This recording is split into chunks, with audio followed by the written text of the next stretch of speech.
असंयम साधक को नष्ट कर देता है। संयम से रहो। आपसे कई बार प्रार्थना की सत्संग में कि यदि आप 2 चपाती पाते हैं तो उसी के अनुसार कितना भी अच्छा भोजन उतने लीजिएगा। आपका भोजन का संयम होना चाहिए, आपके शयन का संयम होना चाहिए, आपके दिनचर्या का पूरा नियमावली होना चाहिए। संयम नियम साधना में चाहे गृहस्थ हो चाहे विरक्त हो, बहुत बड़ा इनका योग है।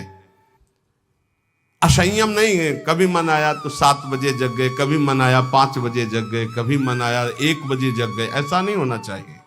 असहिष्णुता, सहनशीलता ना होना साधक के प्रेम प्राप्ति में बाधक लक्षण है। हर बात को सहन कर जाओ। सहनशीलता सहत सहत बाढ़े भगति गृह तन गुरु हित गाय। अपवित्रता, कई बार इस पर चर्चा हुई है। आजकल बड़ी अपवित्रता के चांस हैं, जैसे शौचालय और बाथरूम एक ही में सब है, प्रायः ऐसा ही है। कुछ लोग उसी में लघु शंका करते हैं, बैठकर पूरे अपवित्र हो जाते हैं। अगर शौच वाला वो स्पर्श हो जाए तो जितना स्पर्श हो जाए वो कपड़े सब धोने चाहिए। कुछ लोग तो बैठ के ही लघु शंका उसमें करते हैं, बनने को बोले हाथ धो लिए बस हो गए, पूरे अपवित्र हैं। वैष्णव पद्धति उसे स्वीकार नहीं करती। कैसे महापुरुषों का दिन। कल दर्शन किए जब प्रसाद पा रहे थे वो वृद्ध वैष्णव, ऊपर के वस्त्र हटाकर नीचे की, कितना पवित्र पवित्रता। ये मुख में कुछ खाए जूठे चल रहे हो, कैसे तुम्हारा मंत्र सिद्ध होगा। खड़े खड़े लघु शंका कर ली, छिट्टी पैरों में पड़ रही, कैसे मंत्र सिद्ध होगा। बहुत सावधानी की जरूरत है। उपासक चाहे गृहस्थ हो या विरक्त हो, हर समय पवित्र रहता है। अपवित्रता ये सिद्ध नहीं होने देती, साधन को सिद्ध नहीं होने देती। ध्यान रखना। कुछ भी खाने की वृत्ति ऐसी न रखो जो प्रियालाल को भोग नहीं लगाया आप पा रहे हैं। बाजार में खाने वाला तो साधक हो ही नहीं सकता। हम ये कह रहे हैं कि यदि आप बहुत ही गृहस्थ में हो और आपका मन कर रहा है कि भाई आज हम नमुक चीज पाए, तो आप पहले ये जांच करो कि जहां से ले रहे हो पवित्रता का विधान वहां है कि नहीं है। नहीं तो बहुत अपवित्र रहता है। आप ये अच्छे से समझ लीजिए। अब वो पदार्थ फिर लेके श्री जी को भोग लगाओ जो पवित्र हो, फिर पा लो तो चलो ठीक है। वही बाजार में खड़े खड़े खाना पीना ये साधक या वैष्णव का लक्षण नहीं है। ये भारी अपवित्रता है जो तुम्हारे भजन में बाधा पहुंचा देगी। मान लीजिए, हाथ जोड़ के कहते हैं, क्योंकि प्राय अब इस पर छूट है। पवित्रता पवित्रता बहुत सावधानी से। जैसे आप माला जप कर रहे हैं, आपको लघु शंका लगी है, तो अपनी माला को गर्दन के पीछे कहीं ऐसे फंसा लीजिए उच्च भाग में, और बैठकर लघु शंका कीजिए। जहां पानी की व्यवस्था हो या आप अपने पास पानी रखिए, फिर पवित्र होइए। अगर ऐसा है कि जल नहीं है तो रज से कर लीजिए, रज से हाथ धो लीजिए। और जब तक पानी न मिले, आचमन न कर लो, तब तक माला नहीं, ऐसे नाम जप करो। ये अपवित्रता भगवत प्राप्ति में बहुत बाधक है और लोग इसको मानते ही नहीं हैं। कोई बिरला पवित्रता का निर्वाह करता नहीं मान। कौन भ्रमण में लघु शंका के लिए कमंडल रख रहा है? अब वीआईपी पना हट जाएगा। प्रायः दंड कमंडल, साधु का प्रसिद्ध सोटा लंगोटा, ये सब प्रसिद्ध है। काछ वाच मन निश्चल राखे, धन धन जननी तेरी रे। बहुत अब प्रायः दर्शन करने वालों में ऐसे दर्शन होते हैं, हाथ में बिस्लरी की बोतल ऐसे, जैसे कोई जल चढ़ाने की गंगा जली नहीं, प्रायः बिस्लरी की बोतल ऐसे हाथ में होगी। जमाना बदलता चला जा रहा है। और या स्मार्ट मोबाइल हाथ में होगा। कोई भले आदमी तो ऐसे मिलते हैं कि मोबाइल से ऐसे वीडियो दाहिने हाथ से बना रहे हो, बाएं हाथ से ऐसे कर रहे हैं। बाएं हाथ से किसको किया जाता है जानते हो? शत्रु पक्ष को। जब राजाओं के यहां दुश्मन का दूत जाता था तो बाएं हाथ से सलूट करता था। तब पता है कि दुश्मन का दूत आया, इसलिए बाएं हाथ से करता था। तो आजकल नए बच्चे वो जानते हैं नहीं, तो मोबाइल से शूट कर रहे हैं, ऐसे बाएं हाथ से ऐसे कर रहे हैं। ये अपवित्र। भगवान के सामने या भगवत भक्तों के सामने चलो आपके हाथ खाली नहीं, वीडियो बना रहे हो तो नेत्रों से कर लो, बाएं हाथ से काहे को दुश्मनी काहे को मोल ले रहे हो? बहुत बड़े के दरबार में हो, बहुत बड़े के पार्षद है, वो हर समय देख रहे हैं। आप क्या समझते हो हम अकेले चलते हैं? नहीं बोले 10-20 साथ चलते नहीं, इनकी बात नहीं कर रहा। एक कदम भी ऐसा नहीं जिसमें हमारी महारानी जी न चलती हो। ये जो छोटे छोटे नवजात शिशु जो ये सब, ये जानते हो महारानी जी के प्रताप का आशीष लेने आते हैं। हमारा कुछ नहीं है, हमारे आगे आगे चलती है हमारी महारानी जी। हम उनकी दासी, उनके पीछे चलती है, आगे वो चलती है। ये जो फूल बरसते हैं ना, ये महारानी जी के चरणों में बरसते हैं। ये जो फूलों के पावड़े बिछे होते हैं ना, मेरी स्वामिनी जी के लिए। अगर ये मेरे लिए लगते ना तो कब का बंद करवा देते, आप ये भी समझ लो। मेरी महारानी जी के दर्शन के लिए कोई नाचता है, कोई रोता है, पूरी भीड़ में सैकड़ों रोते हैं, तो हम उनकी आंखों की तरफ देखते हैं कि मेरी प्रिया जी का कृपा प्रसाद इनकी, भले किसी भाव से। मेरी महारानी जी तो बड़ी रिझवार है ना, हाँ बड़ी रिझवार। कितने के अंतिम बन गए, अंतिम बन गए, समय अंतिम बन गए, क्योंकि उनको तो समझ में नहीं आ रहा है ना, वो तो केवल देख रहे हैं बाबा। लेकिन बाबा के आगे जो चल रहे हैं उनका प्रताप चल रहा है। आप समझते हो ना, किसी के आगे इतना नहीं होता जो आप देख रहे हो। ये महारानी जी के आगे होता है, किसी और के आगे नहीं होता। यहां कोई संत प्रताप उदित नहीं है, ये महारानी जी का प्रताप उदित, राधा प्रताप। जो प्रसिद्धि और पुजवाने की इच्छा रखता है उसे प्रेम प्राप्त नहीं होता। प्रेम प्राप्ति में बाधक अपनी प्रसिद्धि और पुजवाने की इच्छा नहीं।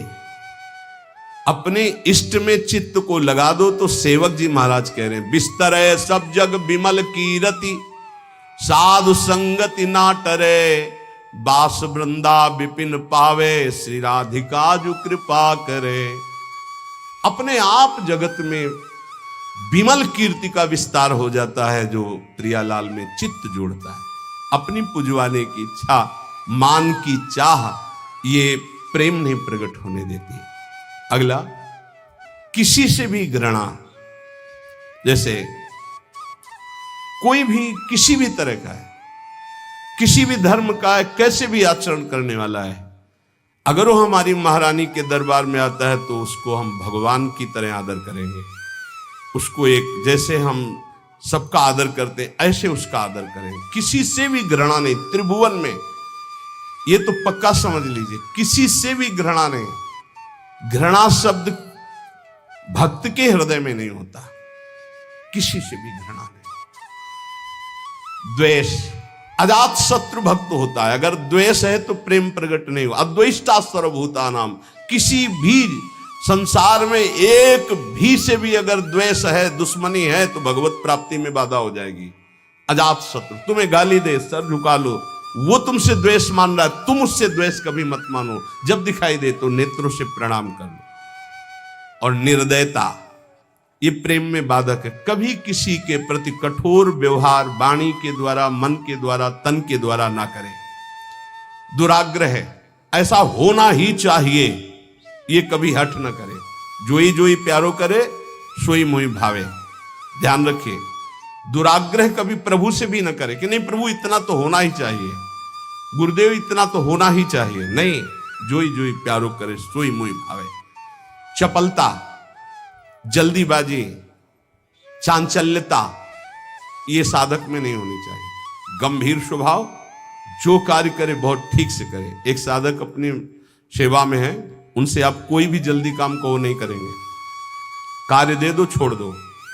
अगर पात्र मार्जन करना है तो जब वो मार्जन करके निकले बाहर तो आप देख लेना निर्दोष हर पात्र चमकता हुआ मिलेगा। पर आप कह दो 5 मिनट में करो तो नहीं करेंगे। जो सेवा दोगे वो सेवा होगी, पर सांगो पांग होगी, उन्हें छेड़ो मत। वो अपने आप पूरा नाम जप करते एकदम, पोछा लगाना छोड़ दो, उसे बोलो मत, बस सेवा दे दो। वो आराम से पूरे भवन में पोछा लगा के शांत, उसे छेड़ो मत। अगर जल्दी करो तो पोछा रख दो खड़ा है, आप छेड़ो मत, सेवा दे दो। तो जब वो सेवा में होते तो हम कह देते उसको छेड़ो मत, वो अपनी सेवा पूरी सांगो पांग करेगा, पर उसे छेड़ो मत। ऐसा ही उपासक का स्वभाव होना चाहिए। हम जिस कार्य में लगे सांगो पांग उसमें लगे, गंभीरता पूर्वक लगे, जल्दीबाजी नहीं, चांचल्यता नहीं। ये प्रेम प्राप्ति के लिए आवश्यक है। कैसे कैसे? अगर आप वचन रूपी लक्ष्मण रेखा के अंदर रहोगे तो माया रूपी रावण तुम्हारा हरण नहीं कर पाएगा, तुम्हारी बुद्धि रूपी सीता का अपहरण नहीं कर पाएंगे। राम जी वरण कर लेंगे बुद्धि रूपी सीता का, श्याम जी वरण कर लेंगे। भीष्म पितामह अंतिम समय कहते हैं, हे श्री कृष्ण मेरी कुंवारी बुद्धि को स्वीकार करो, आज तक इस बुद्धि को कभी किसी ने स्पर्श नहीं किया, ये बुद्धि कुंवारी है, वरण कर लो इसको। लेकिन हमारी बुद्धि का तो अपहरण हो गया है, विषयों ने अपहरण कर लिया है। क्यों?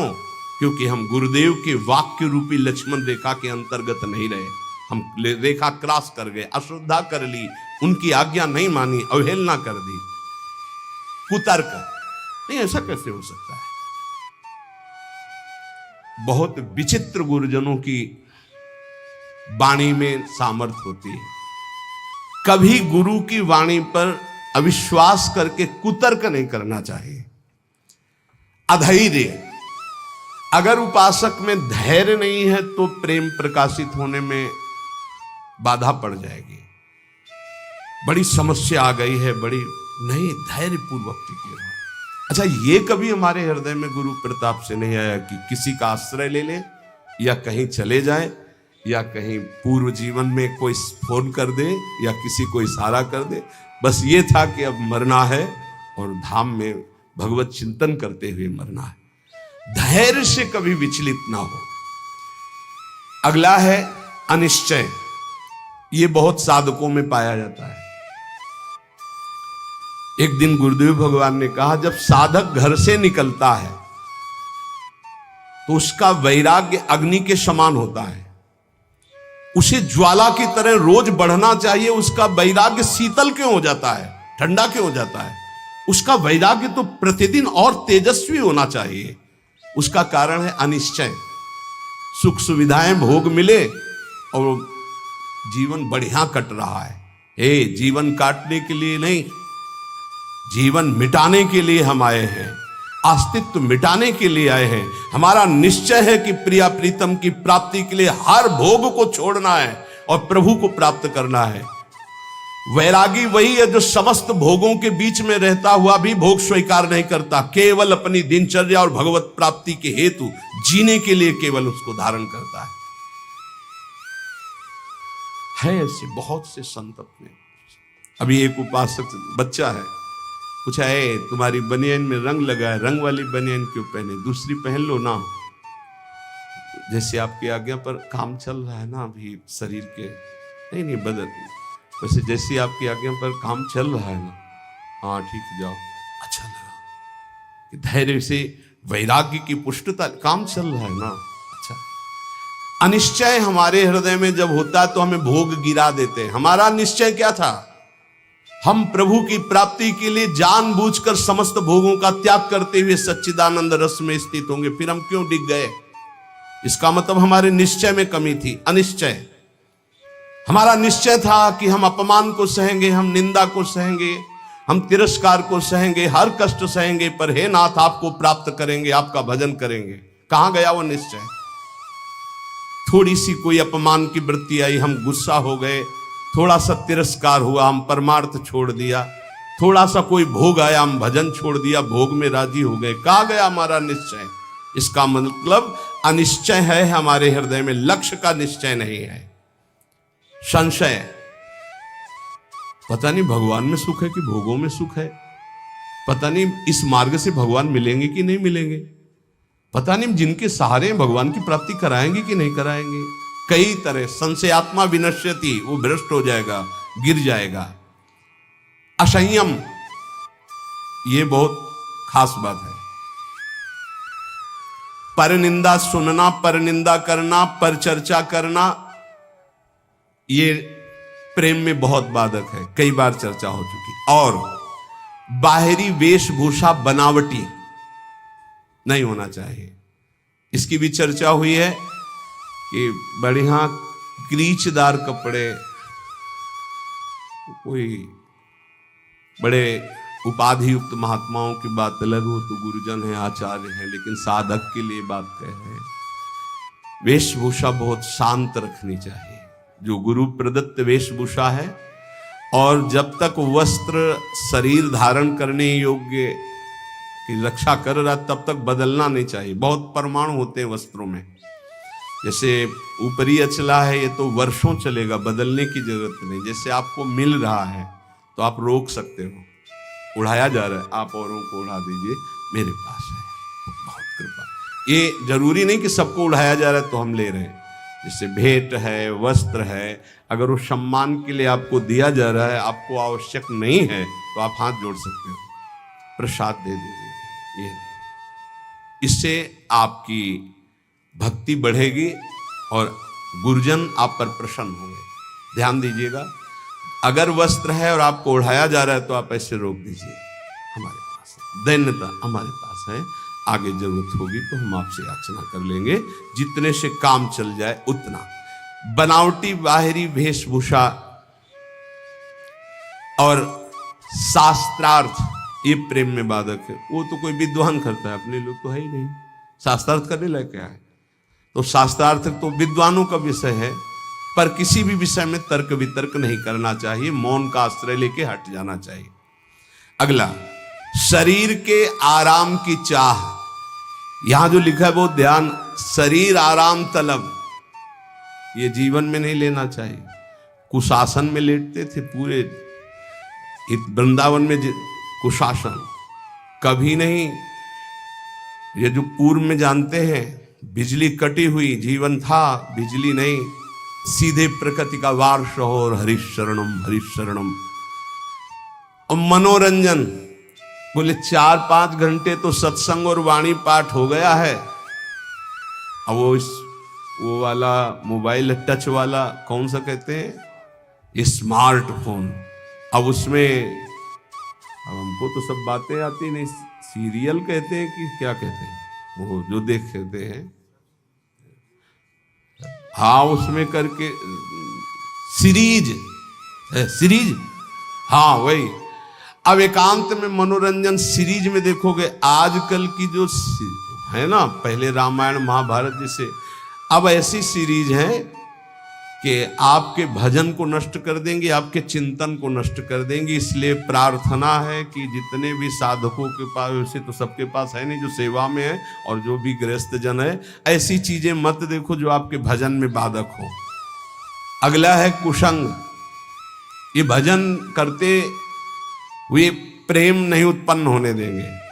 चलो अब थोड़ी देर निकलते हैं चल के, और बातचीत और ऐसे कुसंग ना होने पाए। जाके संग कुमति मति उपजे, करत भजन में भंग, तजोरे मन हरि विमुखन को संग। साधना के प्रतिकूल साहित्य का स्वाध्याय करना, आपकी साधना है प्रेम के प्रतिकूल स्वाध्याय करना, प्रतिकूल सत्संग सुनना। प्रतिकूल भी सत्संग होता है, हाँ। अब हमारा चल रहा है दासो हम का, हमें सुनाया जाए हम ब्रह्मास्मि का, तो प्रतिकूल तो हो ही गया। इष्ट मिले और मन मिले, मिले भजन रस रीति, तहां निसंग को है मिलिए, तासो की जय प्रीति। गुरुजनों का तिरस्कार कर देना, ऐसा होता है। कौन बार बार खड़ा होए, इनको तो 10 बार आना है आए। गुरुजन चाहे 100 बार पधारे, 100 बार प्रणाम, 100 बार खड़े हो गए, ये आराधना है। अरे तो बोलते रहते, रोज ही प्रवचन करते हैं, क्या माने। एक ने हमसे कहा कि महाराज जब वैराग्य का प्रवचन करते तो गद्दा वद्दा निकाल के बाहर फेंक देते, और जब आश्रय का प्रवचन करते तो फिर गद्दा अंदर लग जाते। बताओ चले कौन, वैराग्य वाला कि आश्रय वाला? तो तुम हो किसके, आश्रय के कि वैराग्य के? बस यही समझना है। गुरुजनों के वचनों पर अविश्वास, भजन जो संख्या दी गई उसमें लापरवाही। बहुत ज्यादा संख्या नहीं दी थी, एक दिन कहा था सब लोग 11 माला तो कर ही लिया करो। और ईमानदारी से बताओ बेईमानी कितनी है इसमें, 11 माला मात्र। नहीं, अगर कर रहे हो तो ठीक है, वैसे तो पर 11 माला की संख्या कितने लोग पूरा करते हैं अपना देख लेना भैया। जो नियम दिया गया उसमें लापरवाही नहीं होनी चाहिए, बस ये बात देख लो। जो विशेष सेवा में लगे हुए रात दिन, उनको भी युक्ति बताइए कि तुम्हारा कैसे पूरा होगा। लेकिन जिनको समय है उनको 11 माला संख्या तो करनी ही चाहिए, निज मंत्र की, शरणागत मंत्र की।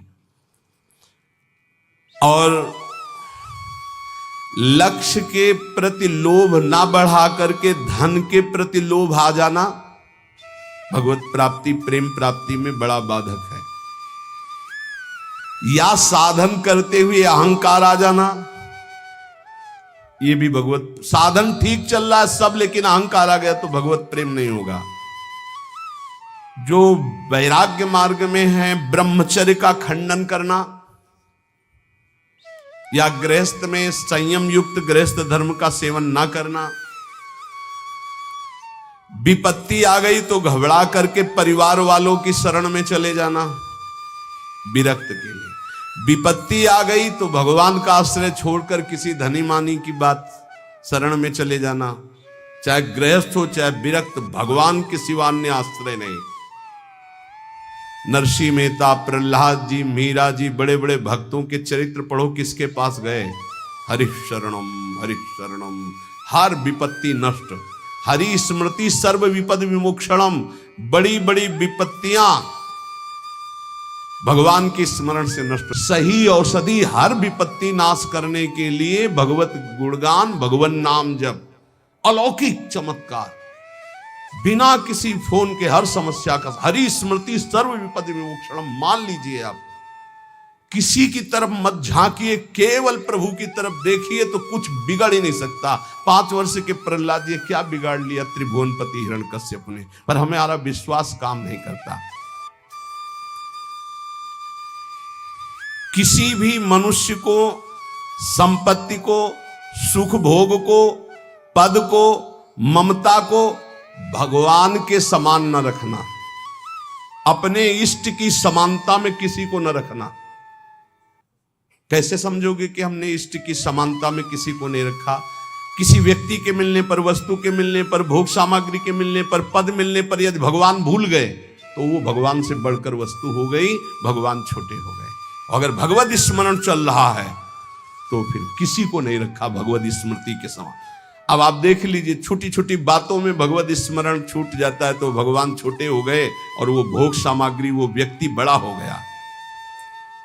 आगे कह रहे हैं, जो भारी व्यवस्था धर्म प्रचार के चक्कर में पड़ जाता है, प्रेम प्राप्ति दुर्लभ हो जाती है, वो लक्ष्य को भूल जाता है। इतने दोषों से यदि बच जाया जाए गुरु कृपा से, तो सहज भजन में रुचि हो जाए और भगवत प्राप्ति हो जाए और प्रेम प्राप्ति हो जाए। आहार दोष, अस्वस्थता, आलस्य, प्रमाद, पुरुषार्थहीनता, अश्रद्धा, कुतर्क, अधैर्य, अनिश्चय, संशय, असंयम, असहिष्णुता, अपवित्रता, प्रसिद्धि, पुजवाने की इच्छा, मान की चाह, घृणा, द्वेष, निर्दयता, दुराग्रह, चपलता, जल्दीबाजी, परदोष दर्शन, परनिंदा, परचर्चा, बाहरी वेशभूषा सजाना, विवाद, शास्त्रार्थ करना, शरीर के आराम की चाह, विलासिता और दूसरों से सेवा कराने की आदत बनाना, लोक में मनोरंजन करना, कुसंग करना, साधना के प्रतिकूल, साधना के अनावश्यक साहित्यों को पढ़ना, अनावश्यक बातों को सुनना, साधना के प्रतिकूल सत्संग सुनना, भजन में लापरवाही, गुरु के वचनों पर अविश्वास, दूसरे साधन और लक्ष्य के प्रति लोभ और विपत्ति में घबरा जाना, ब्रह्मचर्य का नाश करना, साधना में अभिमान करना, कर्तव्य को भूल जाना, प्रभु के समान किसी को भी मानना नहीं। मतलब ये समझना, हम सबको प्रभु मानते हैं, लेकिन प्रभु के समान का मतलब है कि प्रभु जहां हमारे हृदय में है वहां किसी का स्थान नहीं। अगर वो स्थान दे दिया तो भगवत स्मरण चला जाएगा, उसकी स्मृति आ जाएगी। और विशेष विशेष कारणों से लक्ष्य को भूल जाना, ये भगवत प्राप्ति में बहुत बाधक है। तो उपासक सावधान होकर के निर्दोष स्थिति प्राप्त करने के लिए निरंतर नाम जप करता हुआ गुरु आज्ञा के अनुसार चले तो इसी जन्म में प्रेम और भगवत प्राप्ति प्राप्त हो जाती है।